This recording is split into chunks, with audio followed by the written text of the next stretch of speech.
Bonjour, bienvenue pour ce nouveau webinaire métier consacré au métier d'aide-soignante par Territoire Apprenant Pays de Vannes, Golfe du Morbihan, Vannes Agglomération et le Crédit Agricole du Morbihan. Donc je m'appelle Christophe, j'ai le plaisir de vous accompagner pendant ce webinaire, pendant les 30 à 40 minutes à venir. Nous avons le plaisir d'accueillir pour ce webinaire des professionnels du secteur. Magali Prévost, maîtresse de maison à l'EHPAD Villa Toanic ici sur Vannes. Séverine Ledin, aide-soignante à l'EHPAD également Villa Toanic, merci. Et Edith Carrel, directrice adjointe de l'établissement de formation, l'IFPS, ici sur Vannes. Donc pour introduire ce webinaire métier, je vous propose une petite vidéo de mise en contexte.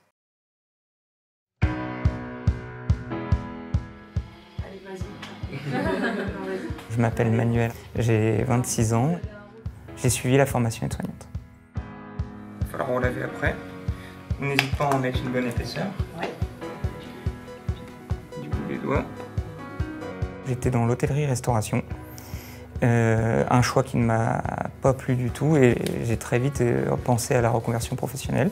Comme mon deuxième choix initialement c'était l'aide à la personne, je me suis renseigné de ce côté-là. Et j'ai fait ce qu'il fallait pour devenir aide-soignante. La formation aide-soignante, c'est une formation qui s'articule sur 10 mois, 6 stages de 4 semaines. Et il y a aussi 4 mois de formation au sein de l'Institut. La formation au sein de l'Institut s'articule en cours pratiques et en cours dirigés. Les cours dirigés nous apprennent la base, le fonctionnement du corps, tous les problèmes à déceler pour pouvoir y pallier. Et l'enseignement pratique, lui, va nous apprendre les bonnes postures, les bons gestes qu'on va pouvoir déployer sur les terrains de stage et plus tard dans notre future vie professionnelle. La formation a été intégralement financée par la région. C'est aussi une formation qui ouvre des droits aux bourses régionales d'études. Les stages en milieu professionnel au niveau de la formation aide-soignante permettent vraiment de découvrir les terrains où on est censé travailler plus tard. Une fois diplômé, le lendemain même, j'ai commencé un emploi sur l'un des lieux où j'étais venu en stage précédemment. Pour ma part, je suis intéressé à l'idée de faire la formation infirmier, mais je sais que je veux travailler en tant qu'aide-soignant vraiment pour me faire une solide expérience, vu que de toute façon, ce sont deux corps de métier qui travaillent main dans la main. Le métier d'aide-soignant, c'est aider les gens à faire ce qu'ils ne peuvent pas faire tout seuls, mais ça implique de leur donner une partie de nous. Il faut donner de sa personne pour aider les autres, je trouve.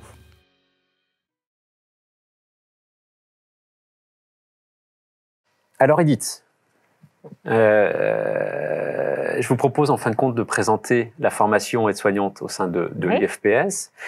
Pouvez-vous nous en dire un petit peu plus sur la formation ? Oui. Alors, déjà peut-être en préalable, juste dire que le métier d'aide-soignante, c'est d'abord s'occuper des autres et avoir envie de s'occuper des autres et d'être dans le soin aux personnes et que c'est un très beau métier de soin aux personnes et d'accompagnement des personnes. La formation, récemment a évolué. Elle est aujourd'hui de 11 mois, avec pour moitié de la formation théorique et pour moitié de la formation en stage. Donc les élèves, alors nous, sur Vannes, on a 142 places, donc il y a des places. C'est actuellement le moment de s'inscrire. Pour cette année, encore, tout comme l'année dernière, et pour des raisons de Covid, la sélection a lieu uniquement sur dossier. Donc vous adressez, enfin les candidats adressent leur dossier et sont sélectionnés uniquement sur dossier. Classiquement, il y a un entretien, mais bon, voilà, depuis 2 ans, voilà, les modalités de sélection ont évolué. Voilà pour la sélection. La formation.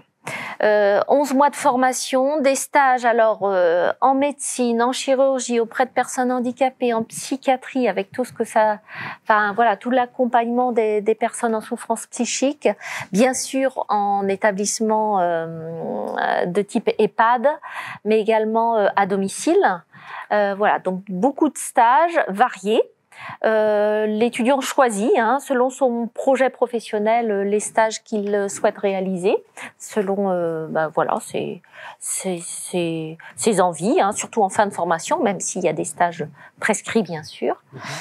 Et la formation, 5 blocs de compétences, des modules de formation où les élèves vont apprendre finalement, vont acquérir les connaissances pour prendre soin de l'autre. Alors ça va du vieillissement des personnes, comment j'accompagne le grand âge, mais c'est aussi en chirurgie, voilà, tout l'état clinique des personnes, les pathologies.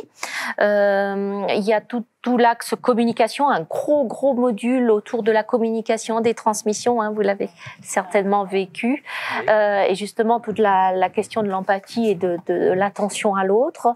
Il y a tout un module aussi transmission aux autres, parce que le métier d'aide-soignant est un métier de travail en équipe. Pluriprofessionnel, donc comment je travaille avec les autres. Voilà, alors formation bien sûr théorique, mais beaucoup de pratiques simulées dans un laboratoire de pratiques simulées où les élèves vivent la vraie vie presque d'un aide-soignant et sont confrontés à des situations professionnelles dans un laboratoire et avec les étudiants infirmiers, voire avec les internes en médecine également. On joue des situations de pratiques professionnelles, des situations professionnelles dans le laboratoire. Donc voilà, bien sûr beaucoup d'accompagnement aux soins d'hygiène et de confort, puisque c'est une grande part du métier d'aide-soignant. D'accord, ok, très bien. Une formation qui donne un diplôme d'État, et ça c'est important. Donc un diplôme d'État, un métier qui a été récemment revalorisé aussi, il faut le dire, à travers le Ségur et à travers de tout ce qu'on a pu voir à travers la crise sanitaire, vraiment qui a révélé toute l'importance de ce métier en fait, de ce que veut dire accompagner les personnes en souffrance physique, psychique, voilà. Donc et alors de l'emploi évidemment à 100% pour ceux qui cherchent une vraie tension sur une vraie tension sur le métier. Et donc de fait un métier où c'est sûr au sortir de la formation, on est sûr de trouver un emploi. C'est ça. Ok. L'accès à la formation, un accès, possibilité d'accès aux bourses. Oui, aux bourses d'études régionales. Alors c'est une formation qui est prise en charge complètement du point de vue des frais pédagogiques par le conseil régional qui finance la formation. Et bien sûr les étudiants, les élèves peuvent avoir accès aux bourses d'études. Ok. On évoquait tout à l'heure 142 places chaque année au sein de l'IFPS. Oui. De l'apprentissage également 15 places, 142, dont 15 places en apprentissage. Donc 127 places en formation initiale ou continue, avec des profils d'élèves qui soit sortent du bac ou soit sortent d'études, quelles qu'elles soient, et là qui suivent une formation initiale, soit des personnes en reconversion qui ont fait d'autres métiers et qui viennent suivre la plupart du temps partiellement la formation parce qu'elles peuvent valider des acquis antérieurs. D'accord, ok, parfait. Donc ici sur le territoire du Pays de Vannes, l'établissement que vous représentez, l'IFPS, propose la formation, mais également le lycée Notre-Dame-le-Minimur ici sur Vannes propose également ce type de formation, 15 places chaque année, proposées par le lycée Notre-Dame-le-Minimur et le centre de formation Saint-Michel à Malétroit. Oui. Ok. Donc merci Edith pour la présentation de la formation. On reviendra et je vous solliciterai tout à l'heure lorsqu'on évoquera la partie compétences. On pourra peut-être revoir ces différents blocs de compétences que vous évoquiez tout à l'heure dans le cadre de la formation. Donc, on souhaiterait maintenant savoir un petit peu plus sur le métier. Donc, je vais vous donner la parole, Magali et Séverine, sur votre quotidien. Donc, vous êtes tous les deux aides-soignantes au sein d'un établissement de type EHPAD. On évoquera aussi que le métier d'aide-soignante Mais ce n'est pas que en EHPAD. Et donc là, je laisserai peut-être la parole tout à l'heure à Edith qui reviendra en fin de compte sur les autres entités où on peut exercer le métier d'aide-soignante. Alors, on va commencer par vous, Séverine. Qu'est-ce qui vous a amené à exercer ce métier? Expliquez-nous un petit peu. Alors tout d'abord, c'est une reconversion professionnelle, pardon. À la base, moi, je travaillais plus auprès d'ados, d'enfants. D'accord. Donc je suis allée à Pôle emploi parce que je trouvais pas d'emploi. J'ai passé le concours. À l'époque, il y avait encore un concours. Je l'ai eu tout de suite. Je suis allée à l'école à Vannes. D'accord. À l'époque, c'était à Saint-Avé. Ok. Donc, puis j'ai fait toute mon année et quand je suis sortie de l'école, tout de suite, j'ai trouvé du travail. Ok. Et tout de suite, vous avez commencé dans un établissement de personnes âgées, dans un EHPAD? Ouais. Enfin, c'était à Auray. Ouais. Je travaillais un petit peu à Auray et après, c'était d'abord la Villa Bleue. Ok. Et ensuite, ici, la Villa Tonique. D'accord. Et donc, vous évoquez une reconversion. Oui. Donc, quelques années passées dans l'accompagnement des jeunes, ce que vous disiez. Oui. Donc, c'était... Je travaillais à Font-Romeu dans une maison d'enfants, par exemple. Ok. Et voilà, j'étais monitrice éducatrice. D'accord. Donc, quand je suis revenue ici, j'avais pas d'emploi. Donc, je travaillais un peu dans un collège en tant qu'assistante d'éducation. Et puis, ma conseillère à NPE m'a dit que pourquoi pas passer le concours d'aide-soignant. Okay. Voilà.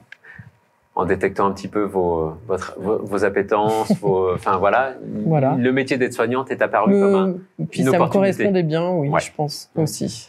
Ok, très bien. Magali? Alors moi aussi, j'ai un parcours effectivement où je n'ai pas toujours été aide-soignante. D'accord. Voilà, donc c'est une reconversion aussi qui s'est fait sur le tard, mais qui s'est fait avec une grande motivation. J'avais 31 ans. D'accord. Donc un parcours commercial avant et un besoin d'être auprès des autres. Okay. Un besoin qui s'est fait sentir sur le tard, mais qui s'est fait sentir. Et voilà, donc j'ai fait la formation d'aide-soignante. J'ai exercé dans différents domaines, pas du tout l'EHPAD, parce que à la sortie de l'école, c'est pas un endroit qui me donnait envie. Voilà, pour je pense ce qu'on peut en entendre, ce qu'on peut en tous les cas s'imaginer. Voilà, donc je suis partie dans tout autre domaine, les urgences, la cardiologie, la rhumatologie, les soins palliatifs et bien d'autres. Voilà. Et l'opportunité s'est présentée en fait lors d'un entretien. J'ai postulé à la résidence, donc à la Villa Tonique, pour un poste d'aide-soignante. D'accord. Sur l'été et j'ai été directement propulsée sur le poste de maîtresse de maison qui ne se fait qu'au sein de LNA Santé. C'est une formation interne en fait, il faut avoir la qualification d'aide-soignante mais sinon après la formation se fait en interne sous 4 modules. Donc c'est responsable d'unité. On va gérer toute la partie soignant, les plannings, les recrutements, les entrées des résidents, les familles, les décès. Voilà, faire en sorte que le service fonctionne correctement. Alors, il y a une autre formation, et je voudrais pas qu'on fasse l'amalgame, une autre formation qui s'appelle maîtresse de maison également, mais qui va plus être centrée sur gouvernante. Oui. Voilà. Ce qui est totalement à part. Voilà, tout à fait. Au sein de la résidence, voilà, c'est vraiment, en tous les cas, responsable d'unité. Donc, un parcours atypique, hein, oui. D'un métier toujours de contact. Oui, et je pense qu'on peut faire le parallèle entre le métier de commercial, qui était un métier de relations humaines, de contact, et des compétences exercées au sein de ces métiers qui vous servent encore au quotidien. Hein. On y reviendra tout à l'heure, hein, dans les compétences, dans les qualités, etc. Mais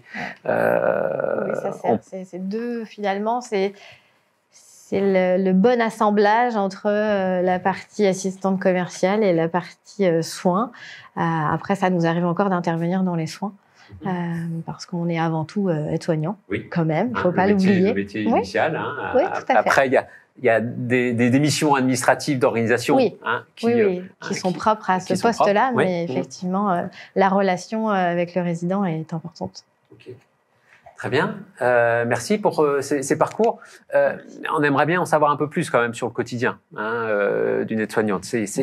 les missions principales au quotidien. Alors, on va évoquer votre expérience et ce que vous vivez à l'heure actuelle en EHPAD. On pourra peut-être le décliner dans d'autres services avec vous aussi, parce que vous, du coup, vous avez aussi cette expérience. On va commencer, du coup, Séverine, ensemble sur voilà, votre quotidien au sein de la Villa Toanic. Alors, tout d'abord, au sein de la Villa Toanic, moi, je travaille dans une unité protégée. Donc, c'est une unité pour les patients atteints de maladie d'Alzheimer ou apparentée. Okay. Donc, c'est une unité pour les isoler, pour les protéger. Okay. Voilà. Donc, tout d'abord, quand on arrive le matin, après, on a différents horaires, soit du matin, soit du soir, soit de journée. Et on fait des transmissions avec l'infirmière. Et puis, il y a un temps d'échange entre nous avec l'autre collègue du matin. Et puis, c'est le temps des soins, de la prise en charge des résidents, en fait. Jusqu'à peu près 11 heures. Il faut donner les petits déjeuners. Alors voilà, c'est vraiment la prise en charge globale du résident. Sur le temps de la matinée, après, il y a les repas. C'est comme ça. C'est vraiment le quotidien de la vie. De la vie, voilà, c'est ça. Pour lequel, du coup, vous êtes là en accompagnant et en soutien. Exactement. C'est pas forcément toujours pareil, parce que c'est vrai que, surtout en unité protégée, alors moi je suis en unité classique, mais en unité protégée, en tous les cas, Séverine doit faire face aussi à la prise en soin qui ne va pas être toujours la même tous les matins. Ça va être aussi en fonction du résident, si effectivement il est levé ou pas, s'il a envie ou pas, s'il est souillé ou pas. Voilà, c'est vraiment... elles doivent un petit peu plus que finalement en unité classique, même si on doit aussi s'adapter au rythme de chacun, mais ils vont être plus, voilà, je suis réveillée, est-ce que vous pouvez venir ? En unité protégée, ils vont devoir faire face aussi à des refus, de multiples refus. Et devoir soit passer le relais et accepter que le résident refuse et passer le relais à sa collègue ou revenir plus tard. Donc c'est sans cesse une adaptation permanente des soins. Du coup, sur un environnement protégé, comme vous l'évoquez, il y a aussi une formation complémentaire que vous avez qu'on vous a fourni justement pour le traitement de ces patients. Justement, on est en train justement de faire une formation ASG, assistant de soins en gérontologie. Bon, tout le monde, avec le Covid, avec tout ce qui se passe, ça a été un petit peu retardé, mais ils sont en train de faire en sorte que tout le monde soit formé tant à ça en fait. Donc c'est important pour justement savoir comment s'adapter auprès de ce public et savoir avoir les meilleures réactions possibles. Parce que c'est pas toujours évident, on est un peu déstabilisé, mais il faut faire au mieux et faire avec le plus de bienveillance possible en fait. Edith, vous souhaitiez... Juste la formation ASG, c'est une formation de 20 jours. D'accord. Supplémentaire, donc après la formation d'aide-soignante, et qui a pour but vraiment de former les professionnels déjà en poste à accompagner en particulier les personnes qui ont des troubles de type maladie d'Alzheimer ou apparentée. Donc voilà, on est vraiment sur une spécialité finalement. Que vous proposez aussi à Que nous proposons également. Et ça, c'est par la suite, après la formation aide-soignante. Voilà. Donc les choses se structurent également.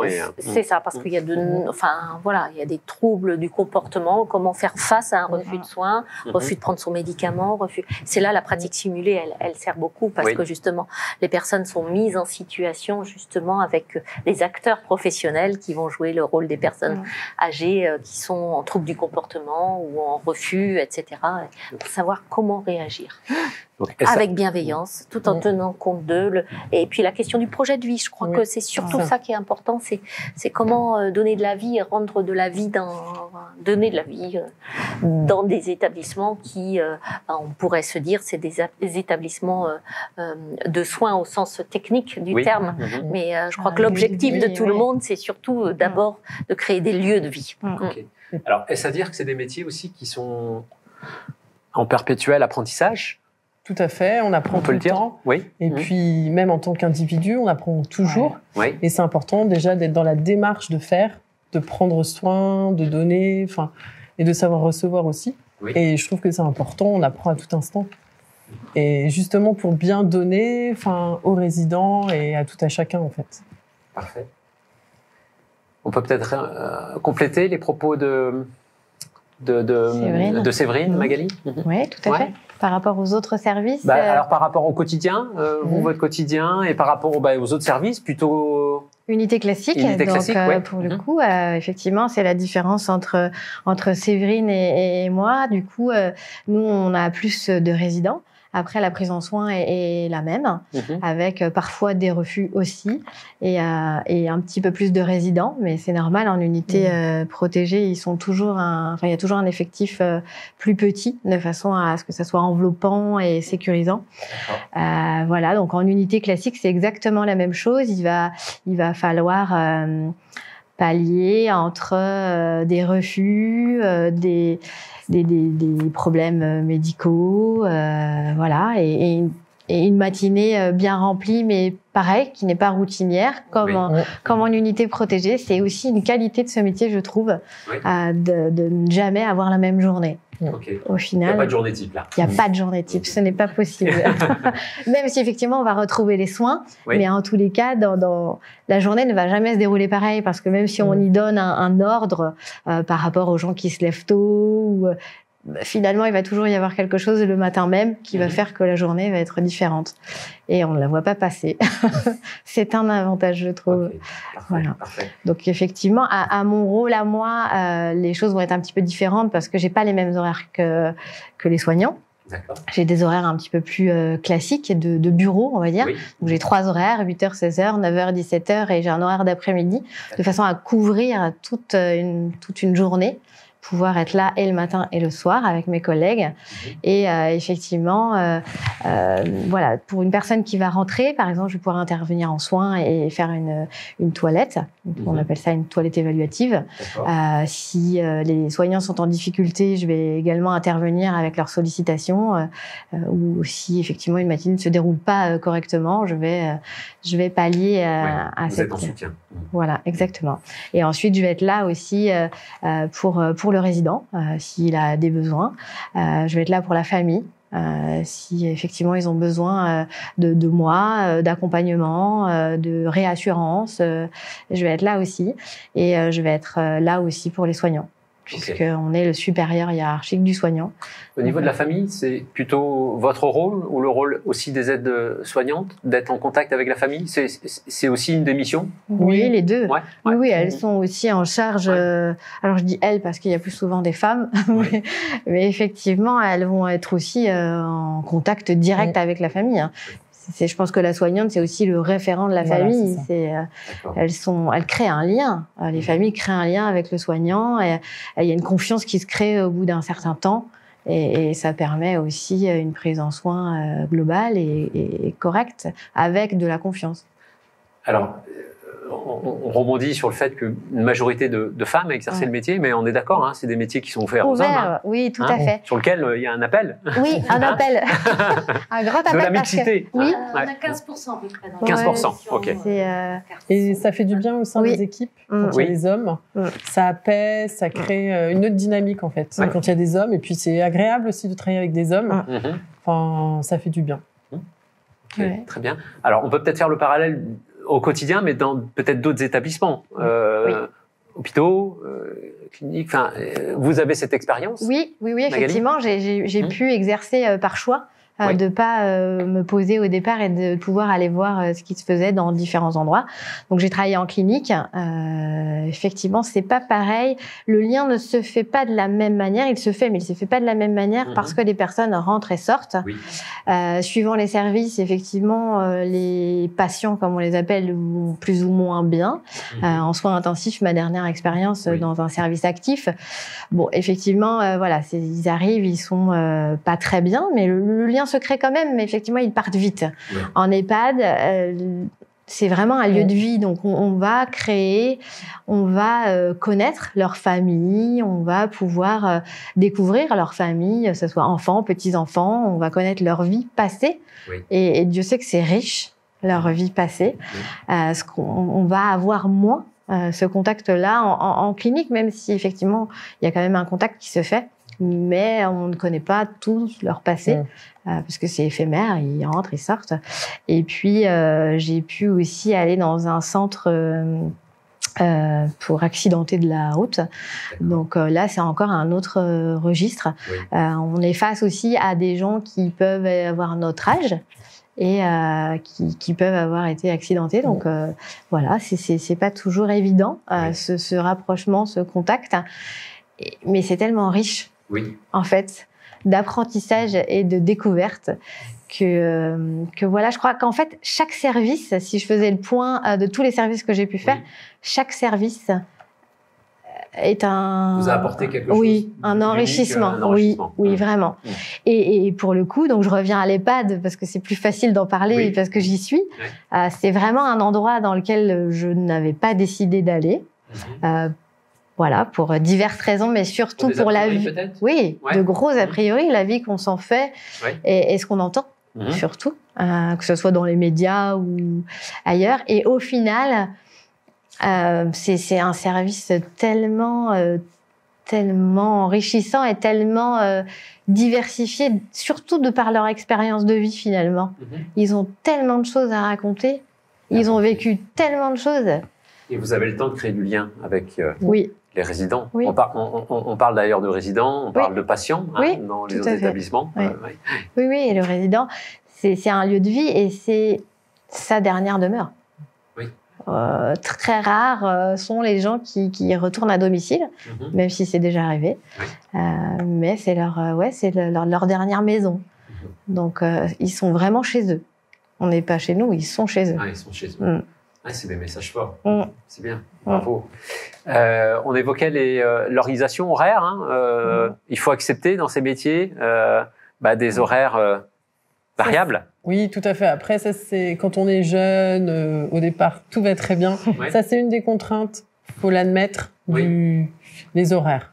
Bon, après, il faut quand même reconnaître, c'est aussi positif quand même, ces horaires-là, parce que ça nous permet de faire d'autres choses qu'on ne peut pas faire quand on a des horaires de bureau, notamment. Mais le week-end, les horaires le week-end, ça, c'est un peu le petit bémol. Quelquefois un petit peu plus lourd. Voilà. Mais bon, dans tous les métiers, il y a des contraintes et après, il faut savoir les accepter.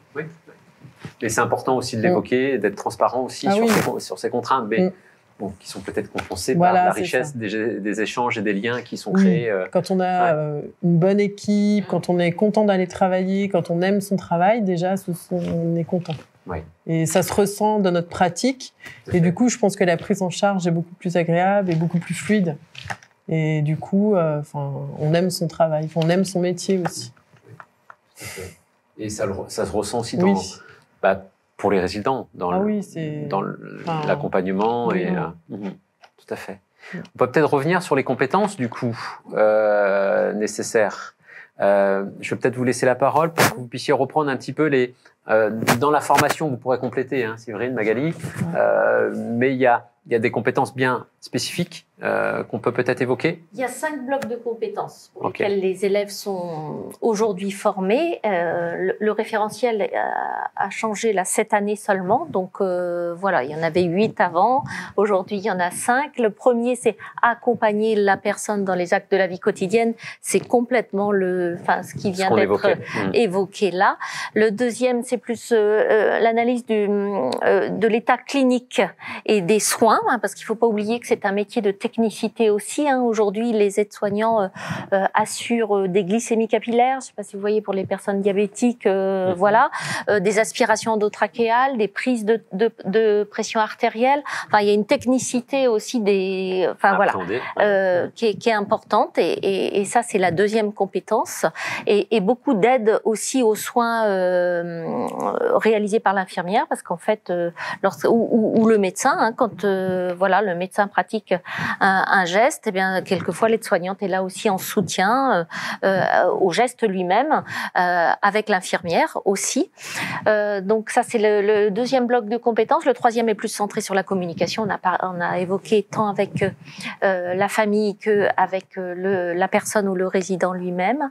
Ensuite, on a l'axe. Regardez, je suis obligée de regarder. Ah oui, voilà, l'entretien, parce que entretien des locaux, c'est aussi une dimension du métier. Hein, assurer, on entend beaucoup parler d'infections nosocomiales quand même dans les établissements. Donc, pour prévenir toutes ces infections-là, l'importance d'avoir de nombreuses techniques d'entretien, c'est évident. Donc, il y a tout ce bloc-là. Et puis, le dernier, c'est travailler en équipe pluriprofessionnelle, parce que comme je le disais, je crois que voilà, ça c'est essentiel aujourd'hui. C'est même primordial. Oui. Je pense. Parce que même si on a des horaires contraignants, mais si on a une équipe qui est solide et avec qui on s'entend bien, même si la vie n'est pas toute rose, c'est comme partout, mais ça va rouler. Et c'est important le travail en équipe, savoir qu'on n'est pas seul, qu'on est là pour s'entraider, pour travailler ensemble, pour le bien-être du résident. C'est très important, ou du patient. Oui. Auquel cas, voilà. Message fort. Oui, c'est pareil. Oui, dans n'importe quel service, je rejoins ce que dit Séverine, que ce soit à l'hôpital ou en EHPAD, ou effectivement, on ne peut que travailler en équipe pluridisciplinaire. Et c'est essentiel, en fait. Chacun a besoin de l'autre. L'infirmière a besoin de l'aide-soignante, l'aide-soignante a besoin de l'agent. Ensemble, on ne peut travailler qu'ensemble, en fait. Séparément, c'est pas possible. Le rôle de l'aide-soignant a récemment été justement redimensionné comme étant justement celui qui est au plus proche du patient ou du résident, et celui qui était au centre de l'accompagnement, sachant que l'infirmière, le médecin, enfin les autres professionnels sont là beaucoup plus ponctuellement. Donc je crois que c'est ça qu'il faut retenir. C'est presque l'aide-soignant est le référent, celui qui est au plus proche et qui est en capacité justement à observer, à regarder la personne et du coup à transmettre à l'équipe et aux bonnes personnes les informations qui vont être utiles à l'accompagnement et à la prise en charge. Pertinent, merci en tout cas. On évoquait compétences techniques, de communication, etc. Mais au-delà de ces compétences, c'est des métiers qui nécessitent des qualités. Oui. On l'évoquait un petit peu tout à l'heure dans vos propos. On peut peut-être y revenir dessus.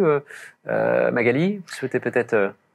Effectivement, lors des entretiens, en tous les cas, que l'on va solliciter avec mes collègues, parce qu'on est toujours deux aux entretiens, c'est vraiment la motivation à exercer ce métier. Je pense qu'on n'y vient pas par hasard. La bienveillance, l'empathie, comme disait Séverine, je pense que sans ces qualités-là, c'est difficile. L'écoute, l'observation, c'est... Comme vous le disiez, je pense que l'aide-soignante est vraiment dans l'intimité, c'est vraiment la personne la plus proche, donc elle va pouvoir observer un tas de choses. Et c'est essentiel d'avoir envie pour pouvoir exercer ce métier. C'est vrai qu'il n'est pas souvent mis en valeur. La crise nous a permis de le mettre un petit peu plus en valeur. Donc, on va vers des choses plus positives. Mais oui, je pense que l'essentiel étant d'avoir envie, vraiment, d'accompagner, de prendre soin. C'est vraiment important. C'est de donner du sens aussi beaucoup à son activité professionnelle. Tout à fait. Oui, tout à fait. On évoquait aussi peut-être... on est dans l'intimité des résidents, donc de la discrétion. Ah oui, il faut vraiment être dans la discrétion. L'aide-soignante va vraiment être dans l'intimité du résident ou du patient.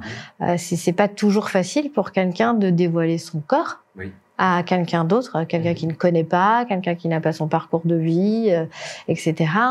Il peut y avoir eu des antécédents dont on ne connaît même pas les faits. Donc il faut vraiment créer un climat de confiance.